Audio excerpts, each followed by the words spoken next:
का यावर्षीची मार्गशीर्ष पौर्णिमा खास का म्हणा आहे?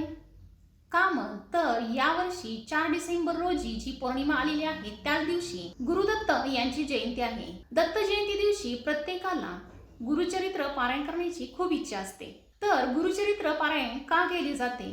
तर नजर दोष, आर्थिक अडचणी, बिझनेस, व्यवसाय यामध्ये काही अडथळे येत असतील तर प्रत्येकजण त्याच्यावरती उपाय म्हणून गुरुचरित्राचे पारायण करतो. एखाद्याकडे गुरुचरित्र पारायण करण्याची इच्छा असूनही वेळाअभावी त्याला ते शक्य नसते. त्याच्यासाठी एक छोटासा उपाय म्हणजे मार्केटमध्ये या प्रकारचे संक्षिप्त गुरुचरित्र नावाचे पुस्तक मिळते. संक्षिप्त गुरुचरित्र हे पारायण आपण अगदी अर्ध्या पाऊण तासामध्येही याचे पारायण होते. तुम्हाला शक्य असेल तर बाजारातून हे पुस्तक आणून तर तुम्ही संक्षिप्त गुरुचरित्राचे पारायण करू शकता आणि गुरुचरित्र वाचलेल्याचा पारायण केलेल्याचा अनुभव घेऊ शकता.